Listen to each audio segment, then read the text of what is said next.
करुणावतारं संसारं सारं गिरिधारं सदा भवं भवानी सन्निधं नमामि मंगलमाला उपाय मानकित शिवराय दिव्यंबराय दिगंबराय नमः शिवाय ओम नमः शिवाय त्वमेव माता पिता त्वमेव त्वमेव बन्धुश्च सखा त्वमेव त्वमेव विद्या च त्वमेव त्वमेव शरणं देव देव त्वमेव शरणं देव देव त्वमेव शरणं देव देव। बोलिए गौरी शंकर भगवान की, श्री गणेश जी भगवान की, श्री कार्तिकेय महाराज की जय, श्री नंदीश्वर भगवान की जय। हरि ओम यजमय जन्तदेव सारिधर्माणि प्रथमान्यौ संज्ञातेहदाकं महिमानः सचन्द्रित पूर्वे सन्ति देवाः नाना सुगंध पुष्पाणि यथा कालोध्वानि च पुष्पाञ्जलिर्मया दत्तो गृहाणो परमेश्वरो प्रार्थनापूर्वकं पुष्पाञ्जलिः समर्पयामि।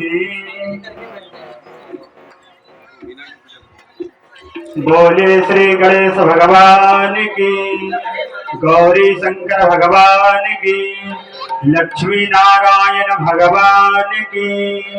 उसी पर्वत को पकड़कर ब्रह्मा जी ने और विष्णु जी ने जोर जोर से घुमाना प्रारंभ किया।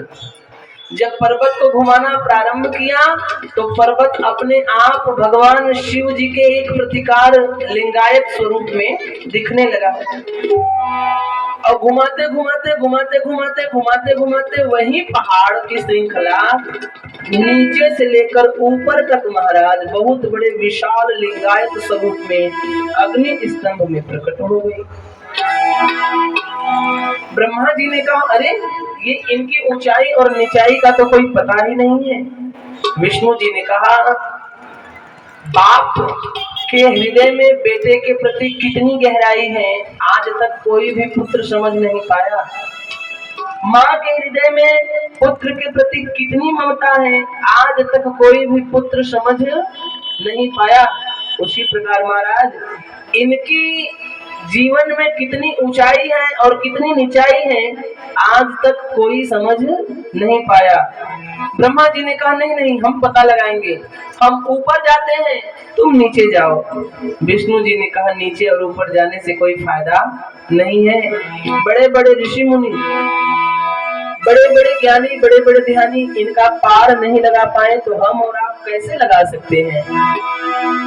पशूनां पतिं पापनाशं परेशं गजेन्द्रश्रीप्रीतिं वशालं भजेयं। पशूनां पतिं पापनाशं परेशं गजेन्द्रश्रीप्रीतिं वशालं भजेयं।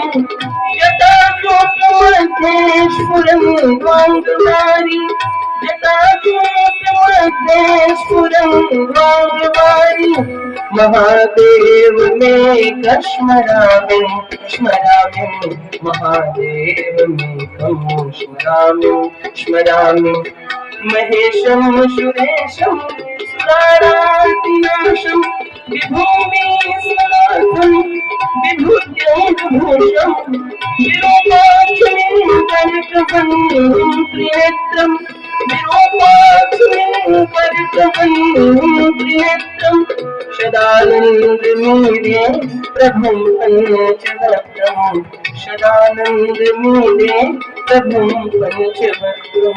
पशूनां पतिं पापनाशं परेशं गजेन्द्रश्रीप्रीतिं विशालं वरेण्यं।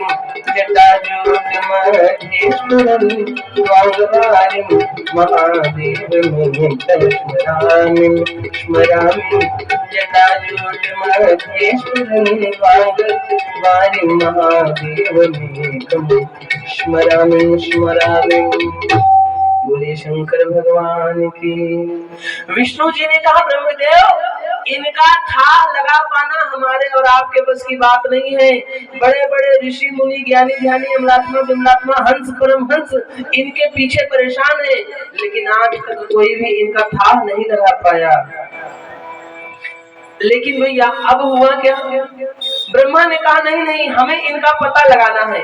सो ब्रह्मदेव ऊपर गए पता लगाने के लिए हंस पर बैठकर, और भगवान विष्णु नीचे गए पता लगाने के लिए गरुड़ पर बैठकर। भगवान विष्णु कई हजार वर्षों तक नीचे जाते रहे, लेकिन गहराई कहाँ तक है पता नहीं लगा पाए। ब्रह्मदेव कई हजार वर्षों तक ऊपर जाते रहे, लेकिन ऊंचाई का अंत कहाँ है ये पता नहीं लगा पाए। अब आप देखो, भगवान शंकर जी का हमारे सामने दो स्वरूप है, एक ये चित्र स्वरूप और एक सामने प्रतीक चिन्ह स्वरूप, लिंगायत लिंग स्वरूप। एक ये हमारे यहाँ दो स्वरूप हैं, लेकिन सबसे ज्यादा पूजा कौन से रूप की जाती है? लिंगायत स्वरूप की पूजा की जाती है। जानती हो क्यों? इसलिए की जाती है,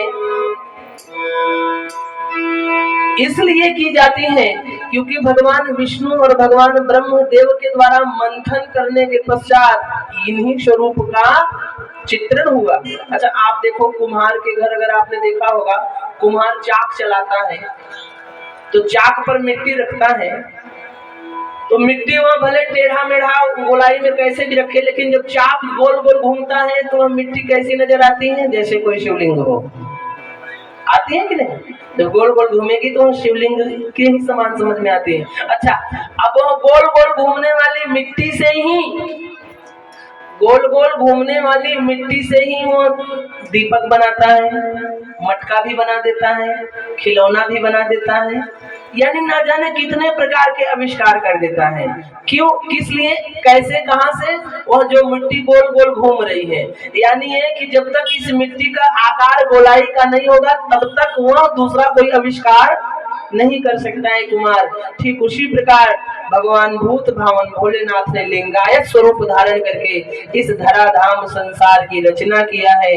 नाना प्रकार के जीव, नाना प्रकार की योनि, नाना प्रकार के जंतु, नाना प्रकार के मानव, नाना प्रकार के जलचर, थलचर, नभचर इत्यादि जीवों की संरचना की है। और जिसने हमें बनाया है उस बाप के सामने हम झुकते हैं कि नहीं? तो जिसने हमें बनाया है उस बाप के सामने हमें झुकना चाहिए कि नहीं? बाप के सामने हम झुकते हैं तो बाप खुश होकर जेब में से 1000-2000 निकाल के देता है, ले जा बेटा ऐश कर। बाप के भी सामने झुकेंगे तो बाप भी कहीं न कहीं से व्यवस्था करवा देगा कि ले बेटा तू भी मजा कर। लेकिन जब हम इनके सामने झुकेंगे तब, जब हम इनके चरणों में आएंगे तब। अभिमान ने आज तक सबका काम बिगाड़ा है, अभिमान ने आज तक सबका काम बिगाड़ा है, और अभिमान को मारकर जो भगवान की शरण में आया है, भगवान ने उन सभी के काज को संवारा है।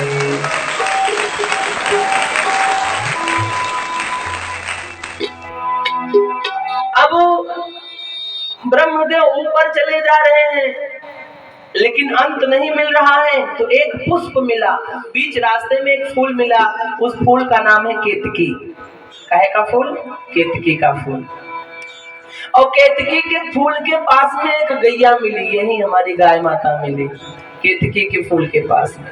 सो ब्रह्मदेव ने इन दोनों से कहा कि देखो तुम लोग मेरा साथ दे दो, मेरे साथ नीचे चलो, और भगवान विष्णु अगर रास्ते में मिल जावे तो भगवान विष्णु से बस इतना कह दो कि ऊंचाई का पता मैंने लगा लिया है।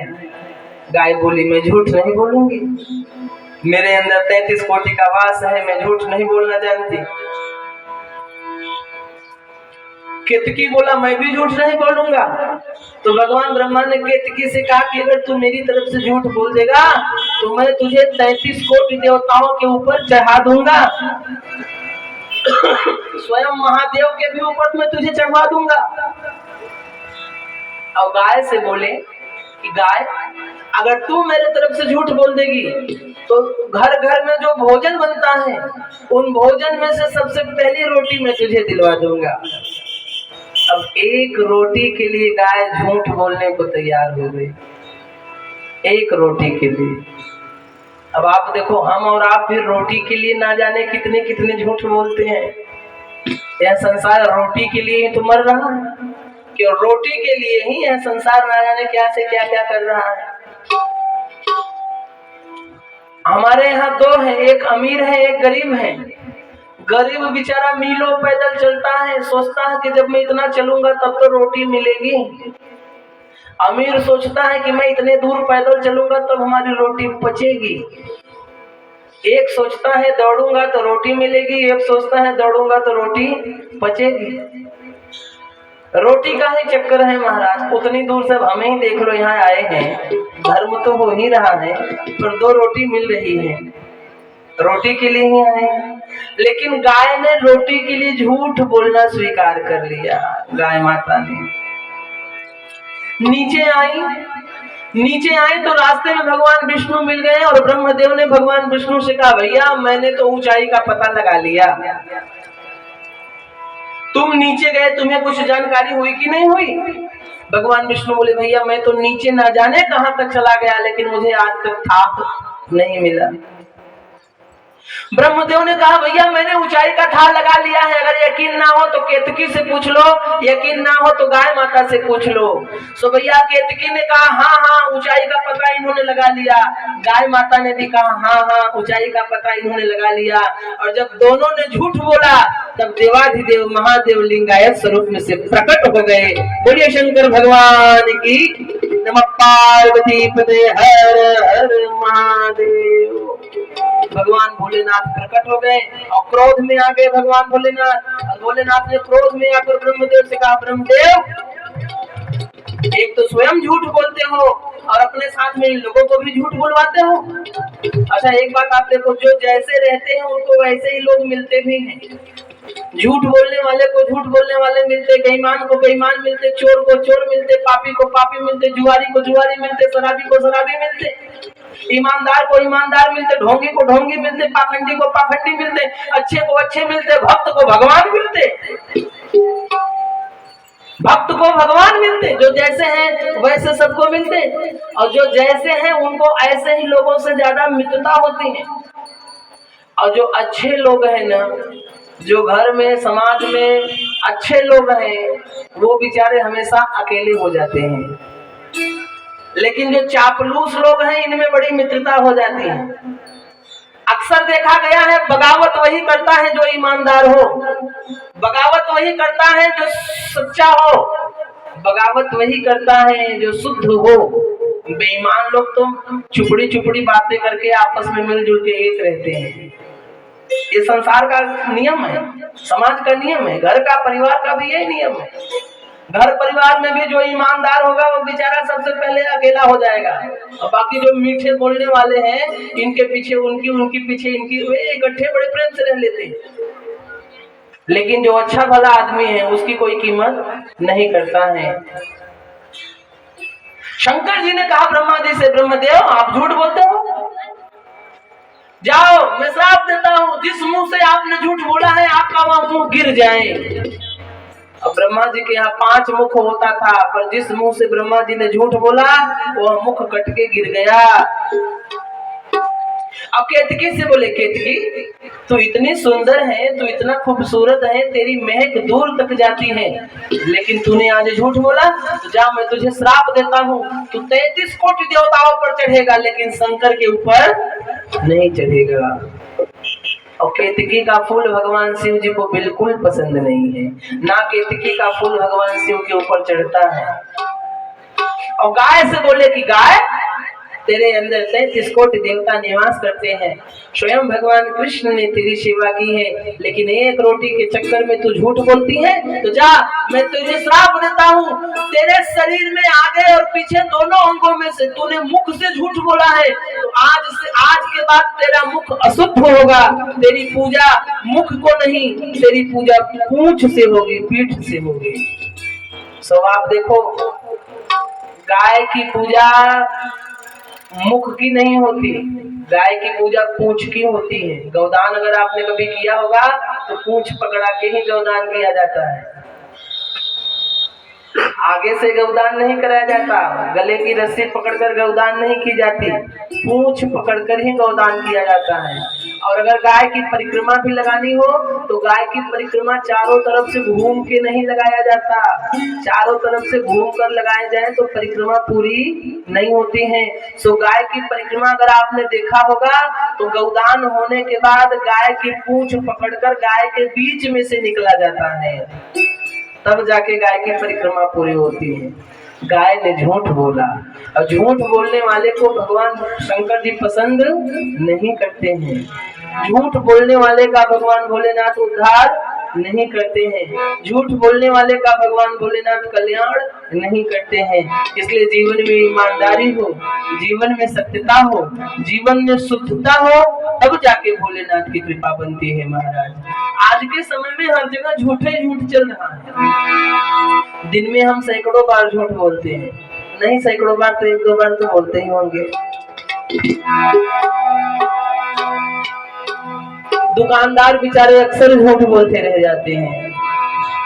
एक विद्यालय में एक अधिकारी आए विद्यालय की देखभाल करने के लिए।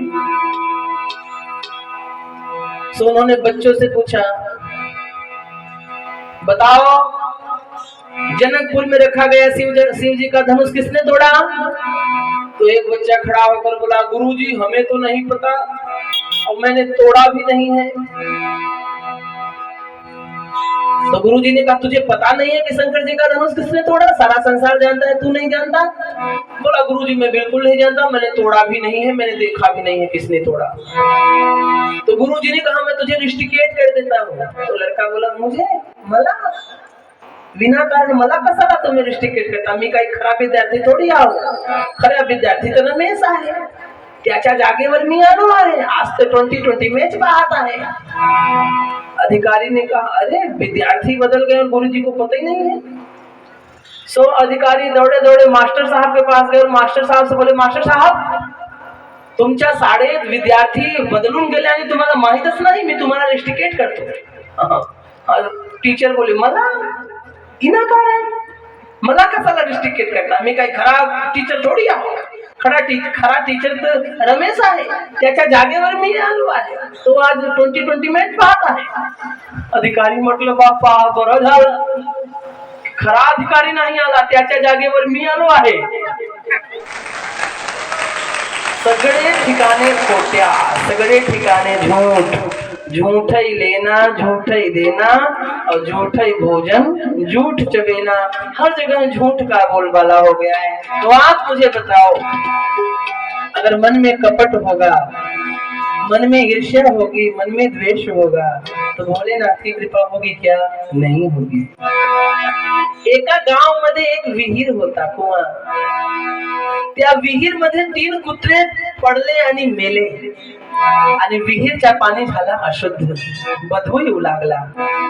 लोकांना वाटलं की आता आम्ही कसे हा विहीरचे पाणी घेऊ, आता हा अशुद्ध झाला। लोक झाले परेशान।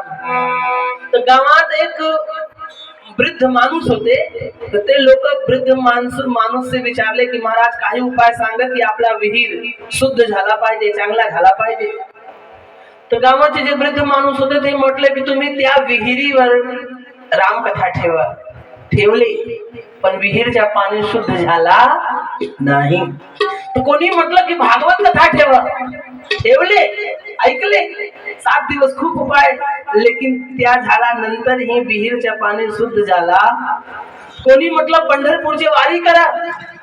एका वर्षांमध्ये 4 वेळी पंढरपूरची वारी केली, तरीही विहीरचे पाणी शुद्ध झाला। कोणी म्हटलं 4 धाम करून घ्या, केले, ते सगळे झाल्यानंतर ही विहीरचा पाणी शुद्ध झाला, पाणी मध्ये बदबून येतच राहिला। लय उपाय केले, लय दान केले, लय धर्म केले, तरीही पाणी शुद्ध झाला नाही।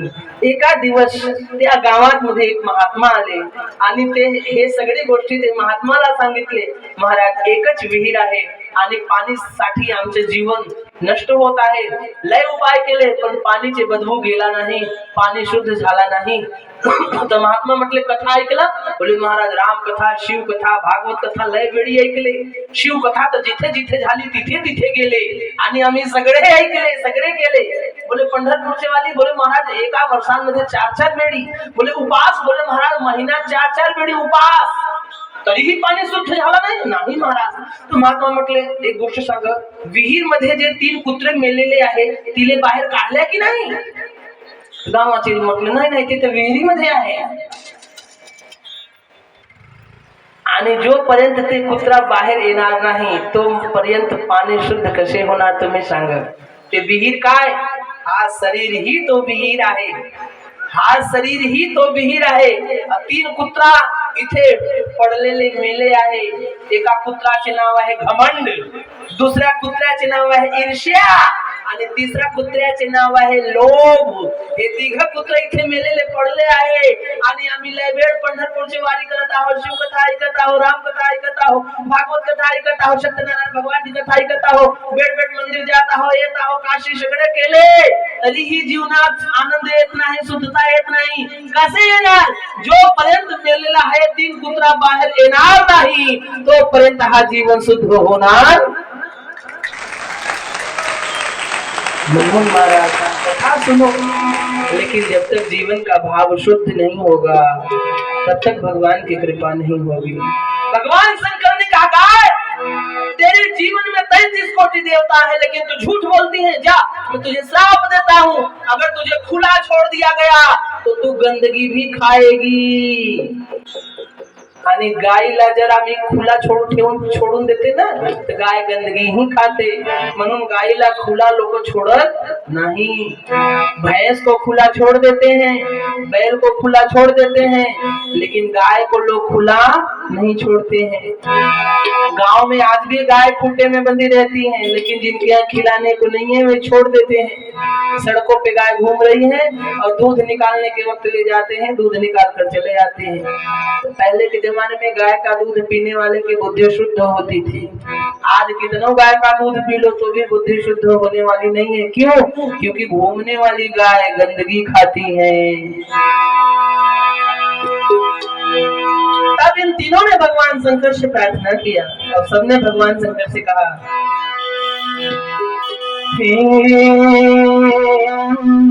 भोले शंकरा,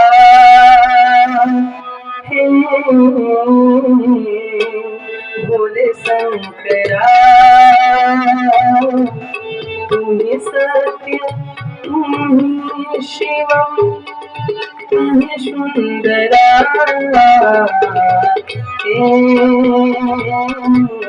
भोले शंकरा,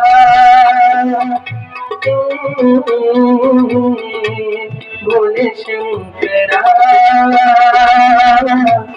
तुम्ही सत्य, तुम्ही शिवम, तुम्ही सुंदरा.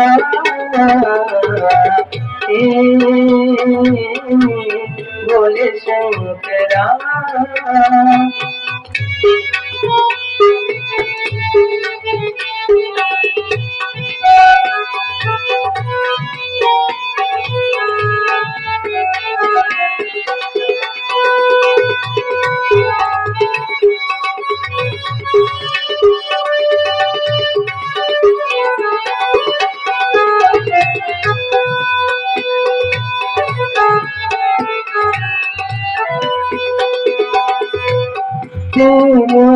दर के बाबा हम हैं भिखारी, तेरे दर के बाबा हम हैं भिखारी.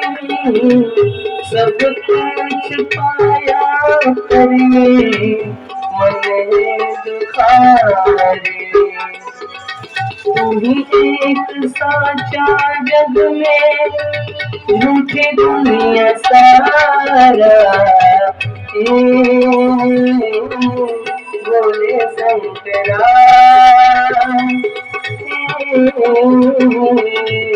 भोले शंकरा.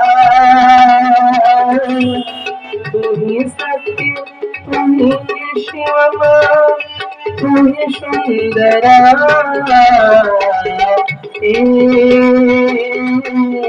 भोले शंकरा।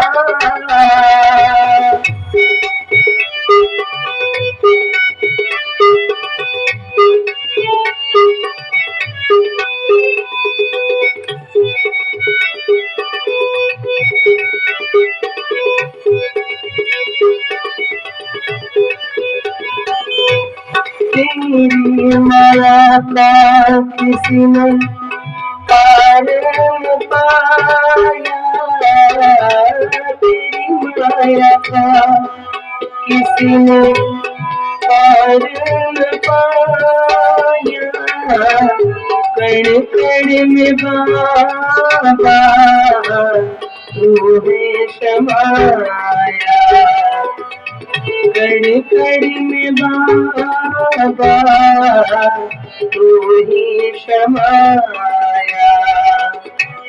छोड़ दुनिया सारी तेरे शरण में आया, भोले शंकरा।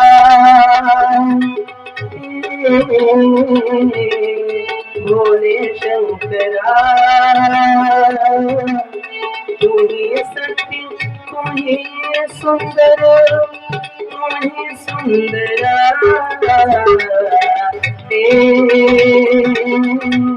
भोले शंकरा,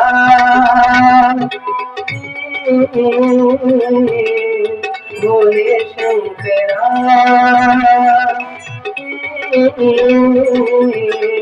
भोले शंकरा।